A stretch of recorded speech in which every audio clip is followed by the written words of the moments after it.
골든에이지 TV. 안녕하세요. 경제와 투자를 공부하는 골든에이지 TV입니다. 예, 안녕하세요. 돈이 되는 원자재 공부, 지난 시간에 이어서 이타전지용 원자재를 알아보는 두 번째 시리즈를 준비했습니다. 최근 조국 법무부 장관 리스트 중에 사모펀드에서 투자한 2차전지 업체 WFM에 대한 얘기가 계속 신문에 나오고 있잖아요. 네, 맞습니다. 그래서 이거 보면서 이제 역시 2차전지가 대세인 것 같다는 생각이 들더라고요. 우리나라가 앞으로 먹고 살려면요, 2차 전지가 좀 잘 돼야 됩니다. 한국이 그래도 경쟁력이 있는 분야잖아요. 그렇죠. WFM이 무슨 회사인지 들어보셨어요? 듣지 못했습니다. 그냥 2차 전지 관련된 주식이다. 뭐 회사라는 것만 알고 있고요. 예전에는 교육 사업을 하다가 이제 최근엔 리튬이온 전지 음극재 소재 사업을 새로 시작해서 공장도 짓고 하는 회사더라고요. 그거 쉽지 않은데 그 기술 자체는 어떤 뭔가 있었나 보네요. 인수를 한 것 같고요. 또 다른 회사랑도 또 엮여 있는 것 같더라고요. 사모펀드 말고도. 좋은 회사네.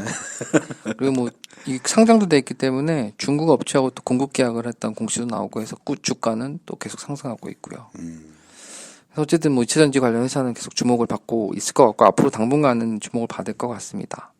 그래서 오늘은 2차전지 관련된 시장 규모 그리고 그 관련된 회사들을 좀 신문기사를 통해 알아볼 거고요. 지난 시간에 이어서 리튬이온 배터리 기본 원자재 리튬을 저번에 알아봤고 오늘은 니켈을 좀 알아볼 겁니다. 신문 먼저 보겠습니다. 9월 4일자 머니에스 기사에서 나온 기사고요. 2차전지에 집중하는 기업들에 대한 내용이 나옵니다. 제목도 1490억 달러 잡아라. 제2의 반도체 배터리에 올인하는 기업들이고요. 말 그대로 1490억 달러. 한국 돈으로 하면 160조 원 정도 예상되는 이런 배터리 시장에 한국 기업들이 몰리고 있다. 그런 얘기입니다. 야, 160조면 어느 정도 규모예요? 이게 말씀드리겠지만 뒤에서 2025년도쯤에 그렇게 될 거라고 예상을 하는 거고. 그래서 어쨌든 전기차는 계속 대중화 될 거고 여기에 에너지 관련된 체제도 좀 바뀌고 있고 또 산업계에서 또 2차 산업, 4차 산업혁명 이런 얘기 나오면서 거기 산업용 IoT나 아니면 센서 이런들 얘기들이 나오는 게 전부 다 사실 배터리가 들어가야지 정기적인 작동을 하기 때문에 아무래도 2차 전지에 대한 관심은 계속 늘어날 것 같습니다. 심지어 제2의 반도체가 될 거라는 전망까지 기사에서는 하고 있고요. 이제 전기차뿐만 아니고 하여튼 계속 늘어나고 있는 게 사실입니다. 기사에서 인용된 자료를 보면 왼쪽 보시면 이제 리튬이온 2차 전지 기준으로 배터리 시장 규모가 2017년도에는 330억 달러 수준이었는데 25년도에는 1490억 달러 4배 이상 급성장할 거라고 하고요. 전기차 시장 규모 역시도 2019년도 기준으로 612만 대 정도에서 2213만 대 정도 6년간 3배 이상 성장할 거라고 예상을 하고 있습니다. 거의 전기차 시장 규모 성장하는 것만큼 커진다고 보는 거네요, 여기서는요. 그렇죠. 모르죠. 새로운 이제 연료 전지가 나오기 전까지는 어쨌든 지금 입장에서는 리튬이온 전지가 대세니까요. 그런 것 같습니다. 그래서 이제 관련된 기업을 좀 볼 건데 일단 배터리 세트 메이커를 보면 우리는 이제 LG화학, 삼성 SDI 이 정도 좀 알고 있잖아요. SK 이노베이션도 최근 지금 하고 있고. 근데 2018년도에 이제 순위를 보면 전기차 기준으로는 테슬라에 납품하고 있는 파나소닉이 1위고요. 소형 스마트폰 이런 데 들어가는 것들은 역시 스마트폰에서 1위 자리를 차지하고 있는 삼성전자에 공급하고 있는 삼성 SDI가 이제 1위를 차지하고 있습니다. 보시면 진짜 정말 1등부터 5등까지가 한국, 중국, 일본 3국이 대부분 차지하고 있습니다. 전기차 보시면 중국의 CATL이나 BYD 또 최근 중국이 이제 전기버스 이런 것들에 대한 지원도 늘어나고 있기 때문에 전기자동차 특히 환경오염 이런 것 때문에 전기자동차에 대한 정부의 지원이 많고 그래서 이제 중국 자동차 기업들도 계속 전기자동차 만들고 있고 여기에 들어가는 이제 배터리 업체 CATL, BYD도 역시 이제 상위권에 랭크가 되어 있습니다. 소형 쪽에도 이제 ATL이라고 이게 중국 회사인데 아이폰에 이제 배터리를 공급하고 있는 회사 중에 하나입니다. 이거 보니까는 중국이야 자기 나라가 워낙에 전기차를 많이 하니까 주로 CATL이나 BYD는 중국 내수를 많이 하는 것 같고 그나마 파나소닉하고 LG화학인데 파나소닉 같은 경우에도 주로 테슬라 납품이 많잖아요. 테슬라가 거의 100% 거예요. 아마 근데 파나소닉 최근에 겁니다. 중국의 테슬라 공장에 LG화학이 납품을 시작한다는 얘기가 있기 때문에 아마 LG화학이 조금 더 늘어날 것 같고. LG화학 같은 경우는 이제 GM 쪽하고 많이 연결이 돼 있고요. 그렇죠. 삼성 SDI도 이제 자동차 중에서 BMW나 폭스바겐 쪽하고도 많이 연결이 돼 있는 이 거. 순위만 봐서는 뭐 어쨌든 간 LG화학 규모가 점점 커질 것 같은 느낌은 드네요. 그렇죠. 참 이런 거 보면은 이것만 봐도 사실은 시장이 어떻게 바뀔지 회사가 어떻게 조금 성장할지가 요 신문 내용에서만 봐도 조금은 감이 오는 뭐 그런 내용인 것 같습니다. 이제 앞에 세트 메이커 말고 원자재 시장도 좀 보시죠. 왼쪽 보시면 원자재에 들어간 소재 시장은 18년 대비 3배에서 4배 가까이 확대될 것으로 전망을 하고 있습니다. 뭐 91억에서 296억이니까 거의 뭐 3배 이상 되고요. 이제 이런 배터리 시장이 커지면서 같이 커질 것으로 뭐 예상이 될 수밖에 없죠. 하지만 이쪽 분야는 이제 우리나라 기업들이 아직까지는 점유율이 높지 않습니다. 뭐 화학이나 LG화학이나 삼성 SDI, 그러니까 상위권 랭크된 거에 반해서요.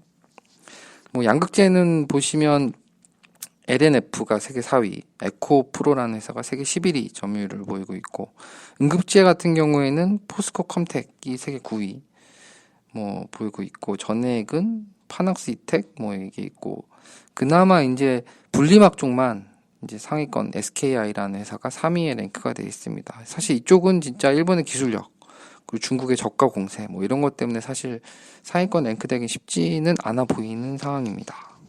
그러네요. 사실 이게 같이 커져야 되는데 핵심은 이 원자재 소재들이 핵심이잖아요. 우리가 최근에 뭐 일본하고 갈등 겪는 핵심이 사실 소재 때문에 그런 거잖아요. 그렇죠. 소재 산업이 되게 중요하다는 걸 다시 한번 느끼고요.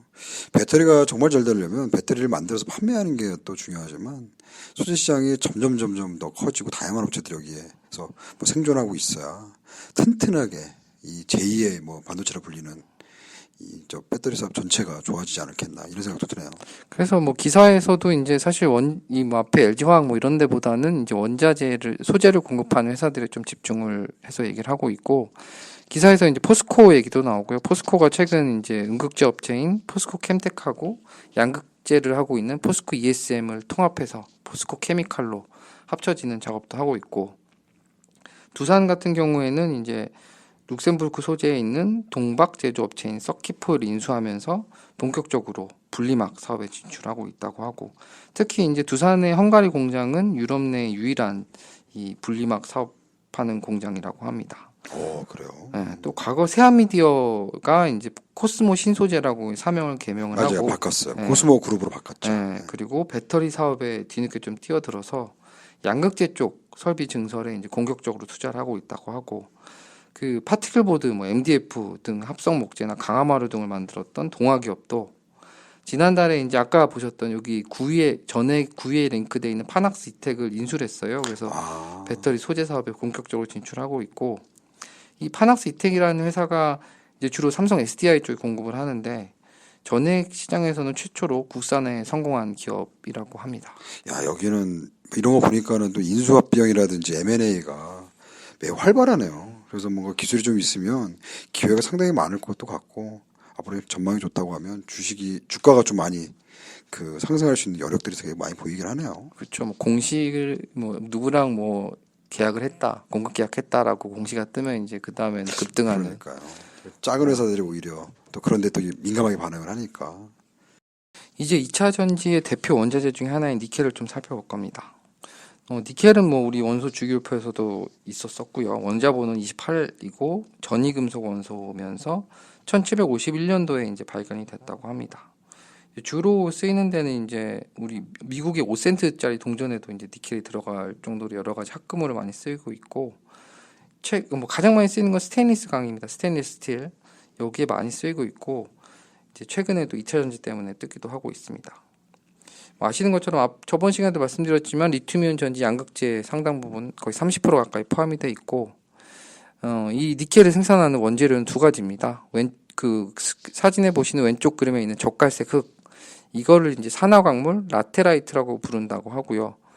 이거하고 또 오른쪽에 황화물 광석 두 군데서 추출을 합니다. 니켈은. 근데 어떤 걸로 니켈을 만드느냐에 따라서 순도가 달라집니다. 순도에 따라서 클래스 1, 클래스 2로 나뉘는데요. 클래스 1 니켈은 함유량이 99% 이상 되는 거고, 황화물 광석 오른쪽 황화물 광석에서 만들어지고요. 이건 주로 이제 합금, 도금, 주조, 그리고 지금 계속 우리가 말하고 있는 2차 전지 배터리에 쓰입니다. 클래스 E 니켈은 함유량이 99% 미만인데 여기 왼쪽에 보이시는 라테라이트에서 이 토양에서 추출을 하고 대부분은 이제 스테인리스 강 생산에 쓰입니다. 사실 2차 전지가 주목받기 전에는 이 스테인리스 강 수요에 따라서 계속 가격이 움직였던 원자재가 사실 니켈이고요. 특히 2000년 이후에 중국이 정말 폭발적인 경제 발전을 하면서 스테인리스 강 수요도 같이 올라갔고 니켈 가격도 같이 급등을 합니다. 뒤에서 니켈 가격대 조금 더 상세히 말씀을 드릴 건데요. 이제 여기 인도네시아나 필리핀에서 라테라이트를 이용한 클래스 2 니켈이 또 공급을 담당을 하고 있고 최근에 또 전기차가 또 등장하면서 클래스 1 수요도 계속 늘어나고 있는 상태입니다. 하지만 이 니켈이라는 걸 재련하는 과정에서 토양이나 수질오염 이런 리스크들이 존재하고 있어서 최근에는 이제 이런 환경오염을 대응하기 위한 대체 물질 아니면 새로운 기술 개발들을 계속하고 있는 것 같습니다. 우리가 니켈 딱, 맨 처음에 저는 니켈 딱 얘기 듣자마자 우리 동전 지금 쓰고 있는 게 대부분 니켈 합금이거든요. 그렇죠. 그래서 이 니켈 하면은 은 색깔, 은을 대신하는 물질 이렇게 해가지고 생각도 많이 들고 또 스테인리스 강을 만들 때 전기를 상당히 많이 써요. 대부분 전기로를 사용하거든요. 이게 자동차에도 쓰인다고 그래가지고 사실 되게 놀랐습니다. 맨 처음에는 99.99% 이상인 경우에만 자동차에 더 잘 쓰이나 보네요. 그러니까 니켈 2, 클래스 2 니켈 생산이 돼야 클래스 1, 클래스 1 니켈 생산이 돼야 전기차에 좀 더 많이 활용된다고 하는 거 보면 그 니켈 2 생산하는 걸 갖고 그 니켈 1 생산하는 게 좀 어려운가요? 어렵다고 합니다. 그래서 최근 초기에 이게 발견되고 니켈 2로 클래스 2 니켈로 이제 처음에는 이게 클래스 1 갖다가 스테인리스 강을 만들다가 클래스 2 니켈로도 만들 수 있는 방법을 개발을 했고 찾아낸 거구나. 이후 기술 개발을 통해서 많이 이제 함유량을 높이고 있는데 아직까지는 배터리는 사용하지 않고 있다고 합니다. 비용 대비 효과가 많이 떨어질 수도 있나 보네요. 그렇죠.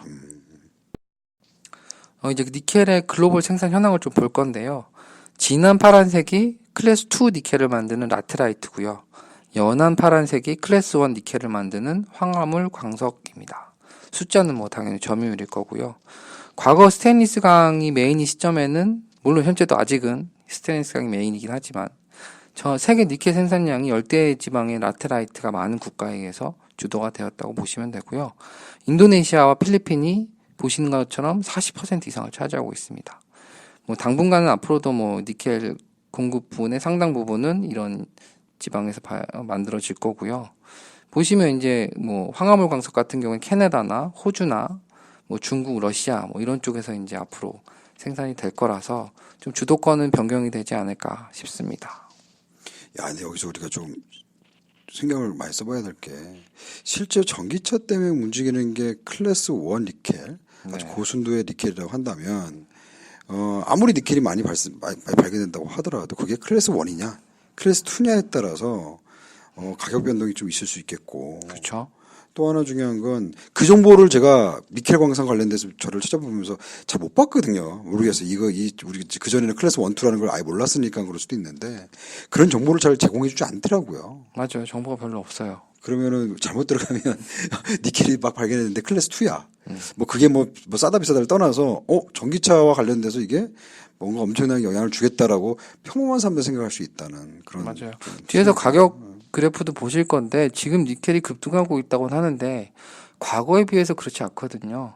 맞아요. 한 10년 전만 해도 엄청 급등했거든요. 그것도 그렇고 니켈이 지금 배터리 때문에 막 이런 것처럼 보이지만 실제 수요도 그렇지 않거든요. 뒷장에서 바로 말씀을 드리겠습니다. 그렇군요.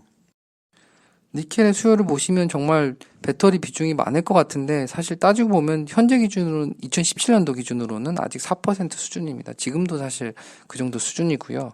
이렇게 적어요. 여전히 대부분이 스테인리스 강이 차지하고 있습니다.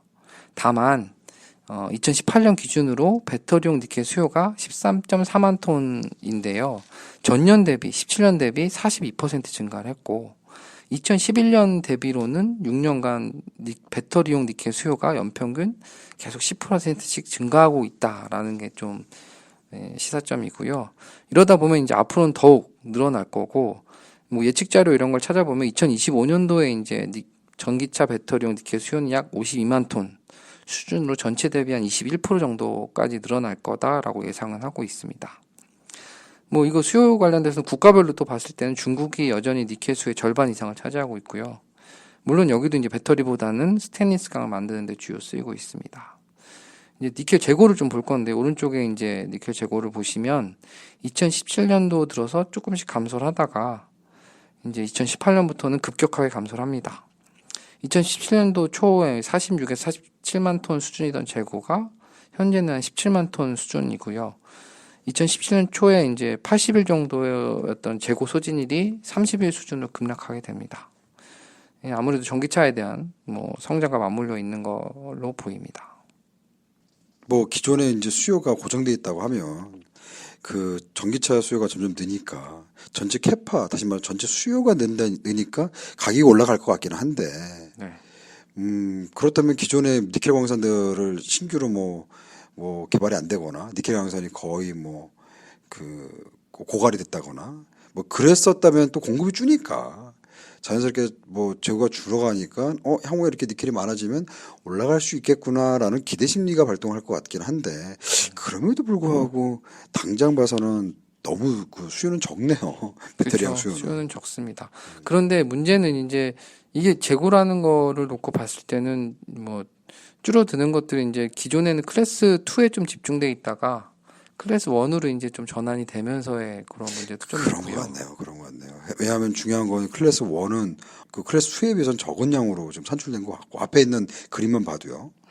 그렇다면은 클래스 1의 수요가 점점 는다는 얘기는 전체 니켈 가격을 끌어올릴 수 있는 요지가 되겠네요. 그렇죠. 일부 이제 분석된 내용들을 좀 보면 그동안 이 니켈 광산 기업들이 클래스 2 니켈 중심으로 이제 생산 능력을 높이고 뭐 이런 작업들을 했기 때문에 이 전기차가 나오면서 클래스 1의 수요가 늘어나는데 이걸 대응하지 못했다라고 분석한 기사들도 있고요. 그러다 보니 이렇게 재고가 지금 당장은 많이 주는데 또 뭐 이것도 사실 캐나다나 뭐 호주 쪽에서 생산량을 좀 늘리면 이것도 또 만회가 되지 않을까 싶습니다. 이제 가격 추이를 볼 건데요. 2007년부터 현재까지 LME 기준 현금 거래 가격입니다. 그 2000년부터 시작된 중국의 스테인리스 강 생산 급증이 2007년에는 10배 이상 급증하게 됩니다. 이거랑 같이 니켈도 같이 급증하게 되고요. 톤당 2000년 초반 7,000달러 수준이던 니켈 가격이 2007년 보시면 5만 달러까지 상회하게 됩니다.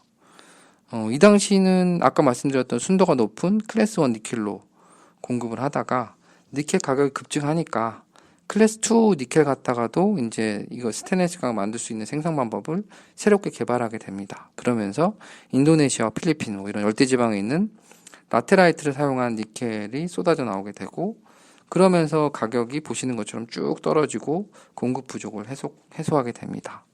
이후에 클래스 2의 이제 순도를 높이는 기술 개발도 계속 이루어지고 가격은 계속 안정적으로 좀 유지가 되다가 이제 뭐 사실 조금 올랐어요. 2017년도부터 전기차 열풍 그리고 2차 전지 수요가 늘어나면서 클래스 1 수요도 같이 올라가게 되고, 그러면서 가격도 좀 이제 최근만 놓고 보면 사실 급등을 하게 되는 추세를 보이고 있습니다.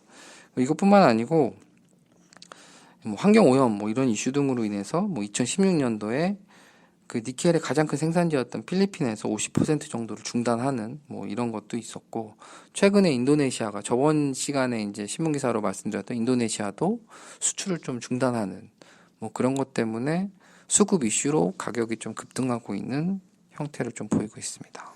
근데 지난주에는 우리가 클래스 1과 2를 잘 몰라서 인도네시아가 중단을 하는 게 전기차에 대한 수요다라고 사실 사람들이 잘 판단을 모르는 했는데 부분이 그런 건 것 같아요. 그런 신문에서 계속 그렇게 전기차와 니켈과 배터리를 같은 동일선에서 얘기를 하니까 니켈의 뭐 상당 부분은 배터리에 들어가고 가격도 그것 때문에 올랐을 거라고 생각하지만 사실은 그 이면에는 뭐 다른 내용도 좀 있는 거죠. 그러니까요. 그러니까 지금 봐서는 뭐 그 얘기가 틀리지는 않지만 결국 인도네시아에서 생산하는 주요 니켈은 클래스 2가 많고 그 클래스 2는 스테인스 강에 많이 사용되더라. 그렇기 때문에 정보는 정확하게 알아야 된다. 그리고 거기서 이제 그 가장 많은 수요를 갖고 있던 스테인리스 강을 만드는 데에서 수요가 줄어드니 니켈 가격이 올라갔던 요지도 있다. 그것도 그쵸. 분명히 니켈 가격에 많이 반영을 했을 것이다라고 네. 그 정확하게 이제 좀 우리가 판단을 해야지 무조건 뭐 전기차만 갖고 얘기할 건 아닌 것 같다라는 얘기신 거죠.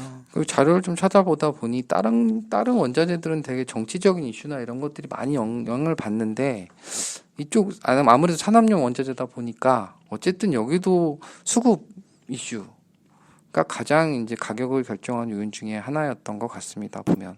근데 이렇게 움직이는 거 보니까 어쨌든 이제 위아래로 이제 변동성은 있어 보이지만 그래도 이게 좀 뭐라 그래야 되나요? 이게 최근 뭐 7년도부터 한 4, 5년 가량은 많이 오르고 많이 떨어져서 그때는 좀 뭐 좀 예외로 치고 한 뭐 10년도 이후부터 보면 합리적인 수준에서 올라갔다 내려갔다 한다는 네. 느낌이 좀 드네요. 그리고 특히나 이제 다른 원자재는 못 느꼈는데 니켈 같은 경우에는 재고하고 계속 같이 연계된 가격 분석 내용들이 좀 많더라고요. 그래서 현존하는 재고량과 이제 뭐 이런 수요량 그리고 어쨌든 가격 추이를 같이 분석하는 내용들이 상당히 많아서 아무래도 산업용이다 보니까 이제 수급에 대한 이슈가 가장 큰 것 같습니다.